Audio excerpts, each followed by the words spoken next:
Good morning everyone, today we're going to be talking about what is new in this update because there's quite a few things that we need to cover. But before we jump into all of that, if you're new to the channel, I upload NGS content daily, so if you do play this game, I would really appreciate a subscribe as it really helps out the channel.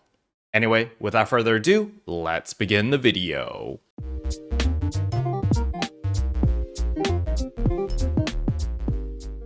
So the very first thing I want to go over are, of course, the freebies. So when you come to your systems over here, get campaign items, receive item account, and you're going to see that there is compensation over here of 50 star gems. So make sure to pick that up. We also have premium user PSO2 day if you're a premium member. Remember, all of those big PSO2 day changes come in next month in September. So don't be shocked when you don't see this and you're like, wait, Kero just made a video talking about it's a huge W for free to play. What happened to that? Where are my free star gems? If you're not premium, you gotta wait till next month, all right? It's really soon. It's literally like 2 weeks away. So sit tight. We're gonna be able to reap all those benefits next month. But if you are a premium member, make sure that you do pick up your 50 star gems over here as well. We also have the Growthman Exchange campaign. This is going on. We still have 1 more week of this, I believe. So as you can see over here, a bunch of different freebies. So make sure to pick those up as well. So out of all those free items over there, we actually get this beautiful ring over here. Well, I mean, it's like a swimming ring, a floaty ring, which is actually pretty nice. We also get a really nice weapon camo called Let's Go to the Ocean. Again, if you don't like this, you can sell it on the market. I'm very surprised that the prices are slightly above average, but I'm going to keep it, so I'm just going to lock it. It does work for wire lances, fists, as well as jet boots, so keep that in mind. Now, the next thing that I want to talk about is going to be, of course, the Shangri-La Frontier AC Scratch. I did scratch already. I did that in yesterday's live stream. So if you did tune in, you know, good for you. You may have been able to snag a couple of items, as I did put all of those items onto the market at a later date, or basically like right after I ended stream, kind of. So hopefully you guys were able to snag some of those items for a great price. If you haven't, don't worry. There's still a couple items that I plan to put on today. So right after watching this video, you might want to check my personal shop if you do play on Ship 2 and maybe snag even more deals that way. But nevertheless, to see the results of my scratch of when I spent $88 and what exactly I got, you can tune in for tomorrow's video, as I recorded it live on the live stream yesterday. So, you know, you already know the results if you tuned in, but nevertheless, I will be editing that into a more condensed version so that you guys can enjoy and see me suffer, because it was very painful watching $88 just disappear. Yeah, you can spend money incredibly quickly in this game. I was very surprised on how quickly $88 US disappeared, but yeah, nevertheless, there are some really high value items over here. The main one that I want to show off is going to be the Shangri-La Frontier 3 emote over here. So if you use the type 1, you can see that you turn into little Emule, and if you click or you use like your normal attack, you can actually walk forward and you can use your WASD keys to kind of navigate where you want to walk around. It's ultra cute. And then the type 2 version of the same emote, you literally jump in place and you're like, notice me senpai, and it's really cool. I really love it. So because of that, its prices are insane. So yeah. But nevertheless, you know, it's a really cute emote. Now, for my friends who watched yesterday's video, I was a little bit concerned about the Lycon marks, because I was like, oh my god, are they going to put that behind a paywall? Thank goodness that is not behind a paywall. As you can see right here, you can actually purchase these normally. Now, they are not going for a lot of money because I guess people just don't like Sanraku, or I actually know the reason is because it's a type 1 outfit and not many people really play type 1s, but the stupid bird mask is going for a lot of money. It's at 4 million right now because it's a bird mask. You know, you can make yourself look like freaking Sanraku. It's awesome. Okay, it's freaking awesome. So I like this quite a bit. Now, if you are a fan of Shangri-La Frontiers, but you don't want to go like all out on the cosplay, there is the Emule shoulder mount. It is an accessory, and it literally just places Emule on your little shoulder over here, and it's super high definition as well, which is really surprising. It looks super nice, especially on PCs. I'm not entirely sure how it looks on consoles.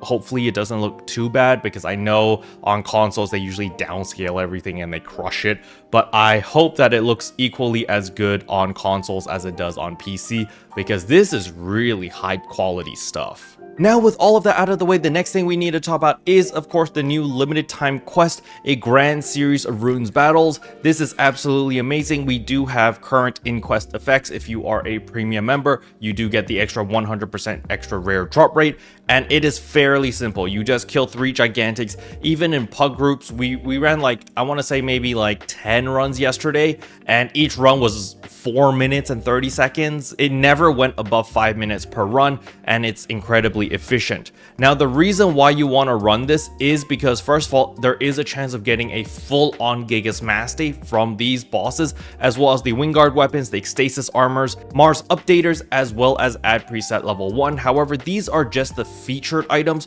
What they don't tell you is every single run you are guaranteed Gigastat 4s, so you get all of your different Gigastat 4s, but you also get the Fusia capsules. So remember Dual Quest Phase 1, you usually have to run Dual Quest Phase 1 to get the Formudia Fusia in order to craft the Gigas Masteries. You don't need to do that. You literally just run this limited time quest over and over and over, and you will get all of the Gigastat 4s as well as the Fusia capsules in order to create the Gigas Mastery. And on top of all of this, it gives you all of the different limit breaking materials that you need. You know, if you're still progressing and you're still gearing up, the limited time quest is absolutely amazing. Stasis armors with high fixes have been dropping from this relatively frequently. I've seen a bunch of people get like Fixa 1s, Fixa 2s, which is still very, very nice, as you know, Fixa 2 is going for like 300,000 each. So there are a ton of high value items over here.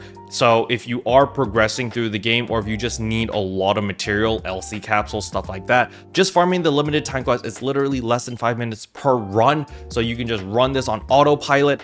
And on top of that, remember, it does have all ship matchmaking enabled. Now, if you don't want to enable all ship matchmaking, you could just untick this and then you will just queue up with people on your same ship. But personally, I recommend people to use the all ship matchmaking because it is a 16-player instance. It does require a total of 16 players. You can run this with less players. And if you run it with less players, let's say that you put a passworded room and you only have like 8 players. That's actually what we did for a little bit at the beginning. The boss HP does scale to the number of players, so the less players you have, the less HP all these gigantics have. So if you're super duper strong, it might be in your best interest to run in a small pre-made group of 4 players, 8 players, whatever, and you'll be able to tear through these bosses very, very quickly. I think the fastest we did was like a 3-minute run. It was kind of ridiculous on how quickly we killed everything, but you know, it's 100% worth running this limited time quest, especially when you're still trying to gear up your characters, because there are a ton of goodies that you can get from this LTQ. Now, another reason why you want to run this limited time quest at least once every single day is gonna be because of the daily task over here. We get special scratch tickets ×1, as well as the N Augment Transfer Pass voucher ×1. All right, so this is a daily thing. Basically, just make sure that you do this daily every single day so that you get your Augment Transfer Pass vouchers.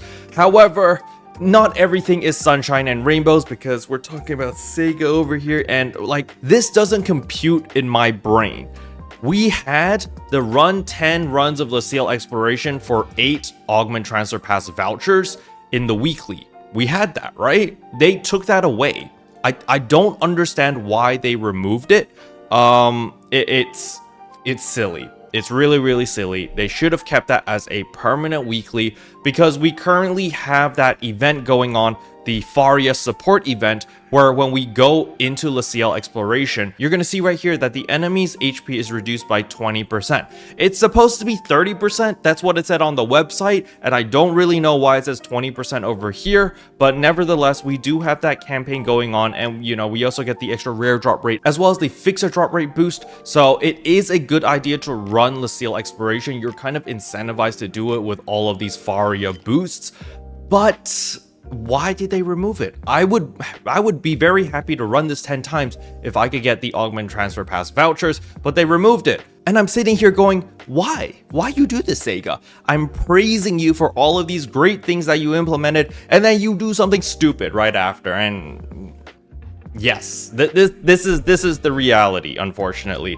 So personally, even though there are all of these boosts going on, you can run Lucille Exploration if you want. Personally, it's not really my cup of tea because there isn't that weekly anymore, so I've lost all drive to run it. So I'm just going to be running a lot of the LTQ. Sure, maybe I'll run Lucille Exploration like once a day just to get the extra growth mint and stuff like that. But other than that, I've pretty much lost all motivation to run Lucille Exploration. And last but not least, I just want to remind everyone about the AC shop. There is the premium set 90 days plus fabulous bonus, which actually gives you an augmentation item protection, a preset skill success and substitute level 3, which guarantees you a level 4 fixa on any of your armors or your weapons, an SG legacy coordination badge pose, as well as 3 Gladia souls. So there is this package over here. It costs 3000 AC, which is a decent deal because if you were going to buy 90 days premium, it would cost you 3,300 AC. So not only are you getting the 90 days premium on a discount, you're also getting all of these bonus items, which is definitely worth it. You know, augmentation item protection, guaranteed fix up 4, like just these 2 items alone, it's already a great deal. So if you were planning to purchase premium anyway, I highly recommend this package over here. The next one is going to be the rare drop rate set bonus. This also goes away after the coming maintenance. This is just 200% rare drop rate times 3, and you get an augment transfer pass voucher times 4, which is pretty nice, but the rest are kind of meh, you know, kind of mediocre in my personal opinion, and it costs 720 AC. Special thanks to all the members for supporting the channel. It really means a lot to me. Thank you again. But yeah, that's all I wanted to cover in today's video. Hopefully you guys found it helpful. If you did, I would appreciate a like and a subscribe, and I'll see you guys in tomorrow's video. Bye.